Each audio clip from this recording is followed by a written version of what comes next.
to do is play with you.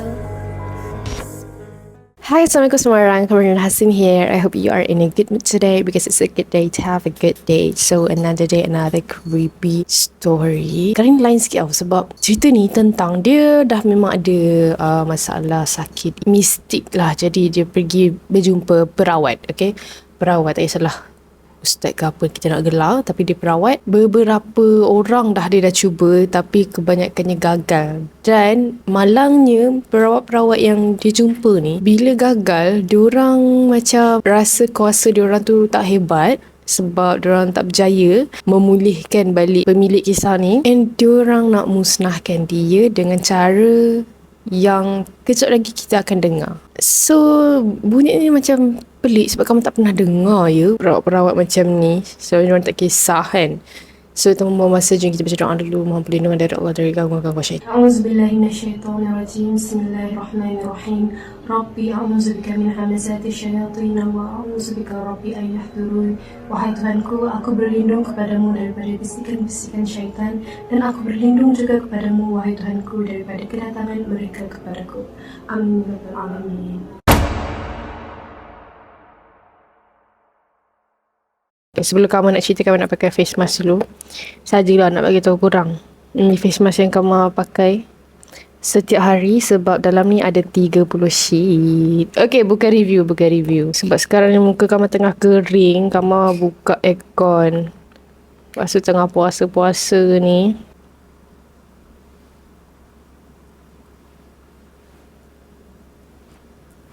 Okay, masa kita tunggulah 15 minit. So, sementara tu kamu akan cerita dekat korang kisah creepy ni. So, pemilik nama kisah hari ini menggelarkan nama dia Raisha. Dan Raisha ada kisah seram yang nak kongsikan tentang orang-orang yang dah pernah ubatkan dia tapi gagal. Namun dia rasa kuasa dia tak hebat, okay? Dia rasa tak jadi diorang musnahkan Raisha dengan cara ini dia nak cerita. So, masa kecil, time Raisha umur darjah 5 sampai lah form 1, mak dia selalu bawa dia pergi berubat tau dengan seorang ustaz ni. Dan setiap kali berubat, ustaz tu akan tekan ibu jari kaki belah kanan dan kiri dia tau. Katanya itu adalah tempat jin keluar masuk. Jadi setiap kali dia berubat kan, dia akan buat macam tu lah. Kemudian dia akan suruh mandi limau, baca ayat kursi, jaga solat, ayat-ayat yang biasa kita dengar. So everything macam kelihatan okay kan. Padahal itu memang pendinding kita semua lah. Memang orang kata apa, benda asas lah sebenarnya. So kisah yang pertama Raisha nak cerita ni adalah tentang kopi. Kenapa kopi? Sebab dulu waktu bulan 9 tahun 2022, ayah tiri Raisha ni dia terkena satu penyakit iaitu sihir. Jiran dia yang hantar sihir tu sendiri. So waktu tu diorang tidur dekat rumah makcik tiri dia tau, dekat Meru, untuk pergi ke satu pusat perubatan Islam ni sebab nak tengok keadaan ayah tiri dia lah. Memang lemah waktu tu keadaan ayah dia. Jadi orang tu ubatkanlah ayah tiri dia ni, dan hanya Raisha saja yang dibenarkan ikut dan berada di situ. Adik-adik dan kakak dia semua tinggal dekat rumah makcik dia. So masa dalam proses perubatan tu, dia beri kopi. Lepas dia minum air kopi tu, jin-jin tu masuk ke dalam badan ayah tiri dia. Sekamal rasa Raisha cuba nak cakap yang perawat yang merawat dia ni, dia gelarkan nama dia Kopi. I don't know why, kenapa Kopi weh. Sebab bila Kopi tu start ubatkan ayah tiri dia, jin-jin tu dia tak masuk dalam badan ayah tiri dia tau, tapi dia masuk dalam badan pembantu Kopi tu. Jin tu jin yang lama, maksudnya yang hidup beratus-ratus tahun lamanya. Dan jin tu daripada keturunan nenek moyang, iaitu jin pahlawan. Jin tu bagi hint tau yang ada seseorang nak hantar sesuatu yang jahat kepada ayah tiri dia dan juga Raisha. So Raisha pandang tepat kepada jin yang dalam tubuh pembantu dia tu. Mata Raisha tiba-tiba berair, dan tiba-tiba perawat tu dia panggil Raisha. Dia urut ibu kaki jari Raisha ni. Dia pandang tepat dekat mata Raisha yang berair tu. Dia picit satu persatu ibu jari dia dan dia kata, yang mana sakit? Yang mana sakit kan? Dia suruh Raisha angguk lah kalau sakit. Tapi semua tak sakit. Lepas tu Raisha Raisya macam pegang tengkuk dia kan. Jadi perawat tu nampak lah yang Raisya tengah urut tengkuk dia. So perawat tu pun pegang dan urut sambil baca bacaan. Dia kata, kat sini sakit, sambil dia urut tengkuk tu kan. Lepas tu Raisya angguk. Sambil dia urut, dia baca. Sambil mata Raisya melilau sampailah dia tekan kat satu bahagian dekat tengkuk dia, benda tu masuk. Setiap kali benda apa pun yang masuk dalam badan Raisya ni, Raisya memang selalunya dalam keadaan sedar. Tiba-tiba perawat tu cakap, nak apa kau duduk dalam badan budak ni? Dan benda tu jawab, Nak apa kau kacau tempat kami? lepas tu perawat tu tanya lagi, aku tanya kau nak apa kacau budak ni? Tangan senah tu makin kuat tekan belakang tengkuk Raisya ni tau. Lepas tu dia kata, Suka hati aku lah nak kacau tempat siapa? dia gelak kan. Dia kata, kau nak keluar ke? Kau nak aku lesapkan kau dengan cara kasar? And then benda tu cakap, Syaitan takkan pernah mati. lepas tu dia mengilai. Nada dia macam dalam keadaan mengejek je. Makin kuat lah perawat ni. I think perawat ni perempuan tau. Dia tekan tengkuk si Raisya ni. Menangis lah budak tu kan. Tiba-tiba pop jin lain yang masuk. Time ni rupa-rupanya jin yang baru masuk ni adalah mak kepada jin yang tadi yang menangis. Yang tadi tu adalah anak jin. La ilaha illallah. So mak jin tu masuk. Dia kata, kenapa kau sakitkan anak aku? Dia gitu kan. Marah lah, dalam merengus marah kan. Dia tarik tudung si perawat tu. So betul lah perawat tu perempuan kan. Dia tarik tudung perawat tu. Lepas tu ada lagi seorang perawat yang lain yang dia bagi nama Kopi. So si Kopi tadi tu pun tarik lah badan dia untuk berhadapan dengan mak jin tu, which is yang mengaku dirinya adalah Pontianak. Memang ganas, dia suka mengejek. Kenapa kau nak keluarkan aku? Cubalah. Dah banyaklah budak ni pergi berubat, satu pun tak jalan. Dia kata, aku suka masuk dalam budak ni sebab bapak dia ada band, ada muzik. Boleh aku nyanyi, boleh aku joget. Dia kata macam tu. Suram. Punya bapak tiri dia memang ada band sendiri tau. Tapi dulu lah, sekarang dah tak ada dah, dia kata. Lepas tu si perawat tu cakap lah, suara kau sedap ke? Cuba nyanyi sikit. And then benda tu menyanyi lagu macam dangdut tau. So bila si Kopi tu dah malas nak layan, dia nak masukkan lah Cik Ponti ni kat dalam botol. Time tu lah Cik Ponti ni start mengamuk tau. Yang Raisya ingat lepas dari tu, si Ponti ni mengilai, mengamuk. Dia tendang muka orang yang berubat dia tu, dan hampir ke semua orang tengah pegang Raisya masa ni. Sebab sangat kuat. Paling dia ingat waktu tu dia tarik misai pembantu perawat tu sampai nak tercabut. So kisah yang kedua pula berlaku bulan yang sama, dan tahun 2022, mak dan ayah Raisya ni cuba berubat dengan orang lain pula. Orang yang ada dekat kampung diorang sendiri, iaitu orang yang aniaya dan hianat keluarga diorang sendiri. Terutamanya Raisya lah, sebab dia nakkan pendamping Raisya. Rupanya Raisya ada pendampingnya daripada keturunan dia. So ayah tiri dia jatuh sakit secara tiba-tiba masa tengah main badminton tau. Pergi hospital kata okey je, tak ada sakit apa. So masa on the way nak pergi hospital tu, kereta dia tiba-tiba terasa berat, rasa macam ada yang menumpang. So pergi je berubat, orang kata ada yang menghantar. 3 kali pergi berubat dengan orang yang berasingan, 3-3 cakap benda yang sama. Sampai je satu rumah ni, dia kata ada orang terdekat kawasan yang menghantar. Info baru. Family dia ingatkan jiran depan rumah lah yang hantar kan. Tapi Raisya adalah orang pertama yang mengalami benda mistik. Dan hijab Raisya memang terbuka sejak Raisya kecil lagi.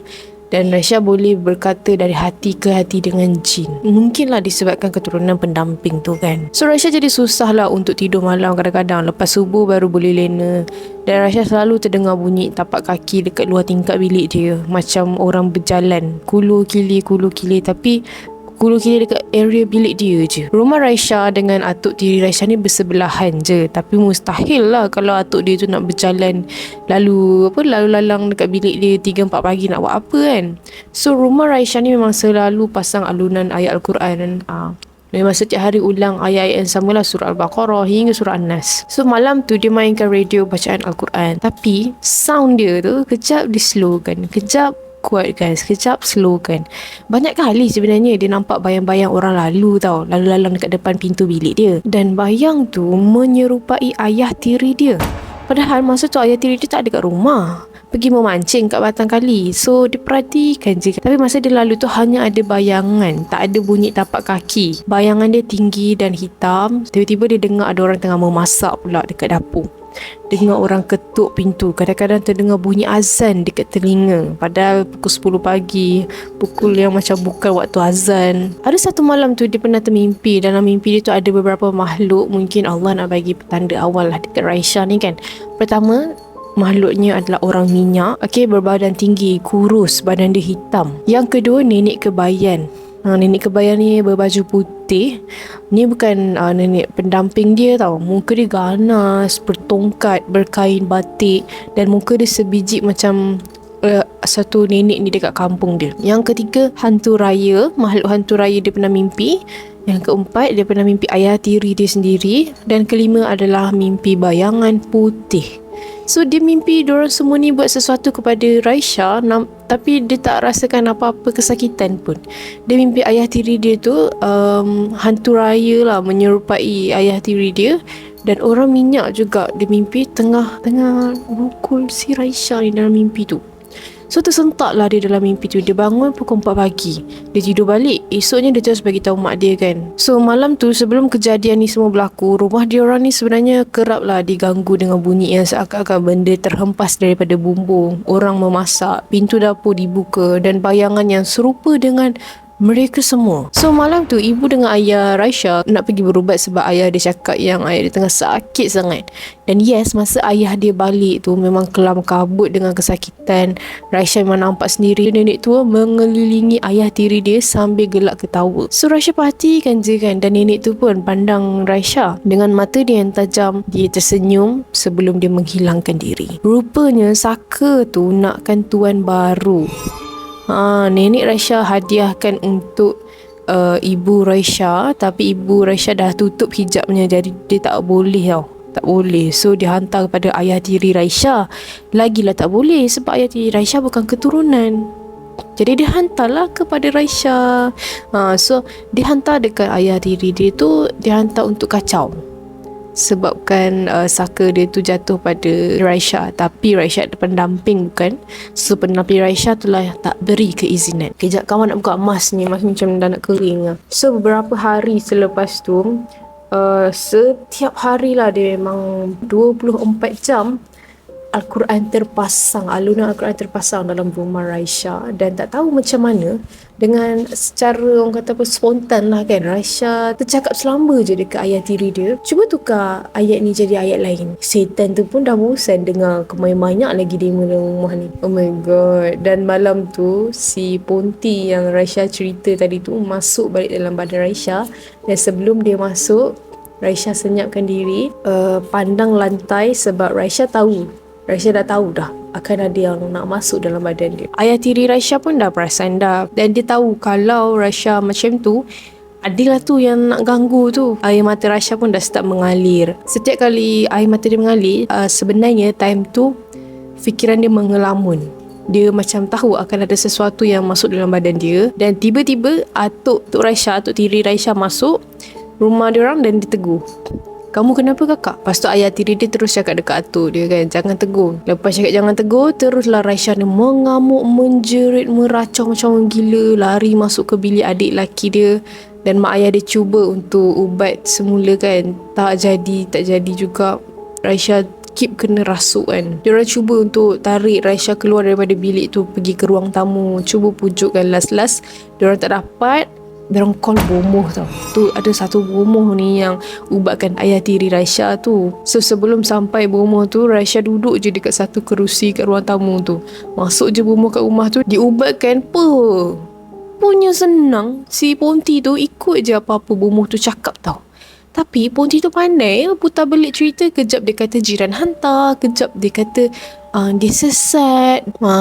Mungkin si Ponti tu dia nak backup tuan dia, takut kantoi. Yang Raisya ni dimandikan dengan air limau dan bunga oleh bomoh tu ya. Mak Raisya cuba untuk jirus air tu, tapi bomoh tu tak kasih. Hanya Raisya, bomoh dan ayah tiri saja tonton pemandian tersebut.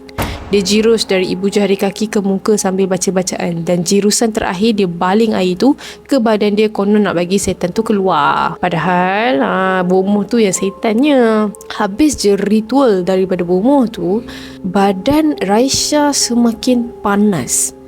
Raisya jadi tak tentu hala, perut dia sakit, perut dia jadi kembung membesar, dan bomoh tu kata ada yang mengikut, ada yang menghantar sesuatu pada dia.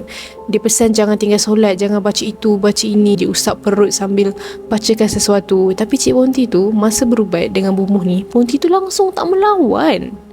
Pelik sangat. Malam tu rumah Raisya rasa bahang sangat. Ayati dan ibu Raisya keluar daripada rumah tu pukul 12 malam tau. Dia tinggalkan Raisya dengan adik, 3 orang adik dia yang tengah tidur. Dekat luar tu angin kuat. So Raisya dengar macam ada bunyi orang sapu sampah. Jadi Raisya takut gila masa tu. Rumah dengan bacaan surah jadi panas. Paling gelap walaupun diterangi lampu pada malam tu. So Raisya dah tak tahan. Raisya jerit panggil atuk tiri dia, dan diorang pindah ke rumah atuk tiri dia. Raisya lupa nak matikan TV. So masa Raisya masuk rumah tu, memang Raisya rasa ada sesuatu yang memerhatikan gerak-geri dia dari dapur. So dia tak jadi matikan TV tu. Dia suruh atuk dia yang matikan TV. So atuk dia kata rumah tu memang bahang. Even kita pasang ayat Al-Quran terpasang macam tu pun, memang rasa macam ada banyak mata-mata tengah perhati malam tu. Esoknya, ibu ayah Raisya bawa Raisya ke rumah si bomoh yang tadi. Yalah, sebab benda tu tak settle kan. Dan bomoh tu suruh Raisya baring dekat satu tempat untuk disapukan minyak pada badan Raisya tau, sebelum dia mandi bunga. So Raisya tak pastilah ritual apa ni kan. So masa mandi bunga tu memang seram sejuk ya. Raisya rasa banyak benda yang ada berdekatan dengan dia. Dan ibu Raisya pun ikut sama juga time ritual mandi tu. Keluar je dari bilik mandi, si bomoh tu panggil Raisya. Dia tutup muka Raisya menggunakan kain basah, dan dia suruh Raisya baring. Dia cakap tutup mata, kalau nampak apa-apa diam je. Dan yes, Raisya nampak muka dia, muka orang minyak, hantu raya dan juga Cik Ponti berkeliaran dekat rumah Raisya. Bayangan Cik Ponti tu, suara dia masih segar kat telinga Raisya. Hantu raya tu dia suka menyerupai ayah tiri Raisya, dan ayah tiri Raisya suka puji dia melambung-lambung tau, puji si bomoh tu. Dia kata sebab bomoh tu dapat sembuhkan dia lah. Dia percaya dekat bomoh tu. Dia kata bomoh tu bagi dia satu pendamping untuk jaga family. Masa Raisya tengok cara bomoh tu berubat kan, dia bakar kemenyan. Dia mostly bukan guna cara Islam lah. That's why Raisya kata dia bomoh. Dia psycho orang. Dia kata itu cara Islam. Dia trick dengan cakap jangan lupa baca ayat Al-Quran apa semua. Orang pun okay, dia guna ayat Al-Quran, so dia guna perubatan Islam. Dia sebenarnya bomoh tu sembah kemenyan tau. Dia sembah kemenyan, dan dia juga sembah jin. Dan dia kata pada ayah Raisya yang itu adalah wali Allah. Takkan wali Allah bentuk badan rupa kera berbulu kot. Raisya memang nampak makhluk tu berbulu kera tau, macam monyet tau. Dan baru Raisya tahu dia sebenarnya nak uji adakah pendamping Raisya ni akan terpikat dengan kemenyan yang dia tengah bakar tu. Sebab dia bomoh tu nakkan pendamping Raisya untuk ritual yang selanjutnya. Dan korang tahu tak, ritual dia gagal sebab nenek Raisya ni dulu tak ada makan kemenyan macam setan-setan bomoh tu. Sebab kononnya macam kemenyan tu memang memanggil jin lah. Jin suka bau kemenyan macam tu lah. So selepas beberapa bulan benda ni berlalu kan, Raisya dah tak pun duduk dekat situ. Dia duduk dekat KL dah pindah. Dan kakak Raisya kata sampaikan rumah dari dulu pasang ayat ruqyah, sekarang dah pasang langsir kuning korang. Lepas tu bakar kemenyan lah untuk halau setan. Maklum Raisya pernah berpantang tau dekat rumah tu.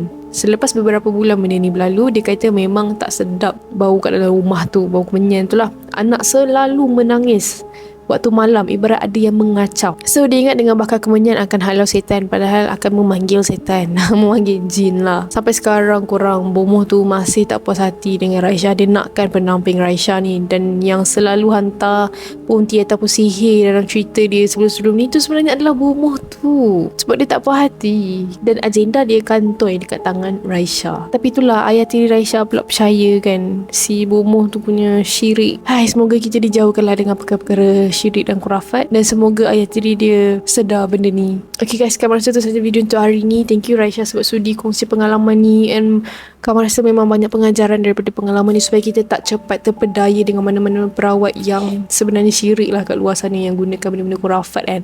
Kadang-kadang dia menggunakan nama-nama orang kata apa, Allah pun semua, guna ayat Al-Quran untuk nampakkan yang diri sebenarnya gunakan perubatan secara Islam, padahal dia nak menyesatkan kita untuk kepentingan dia sendiri. So semoga kita dijauhkanlah dengan benda-benda tu So thank you dah tengok video sampai habis. For those who are new to my channel, don't forget to hit the subscribe button below and turn on the notification bell so that you will not miss any video that I post. See you in my next video. Bye bye.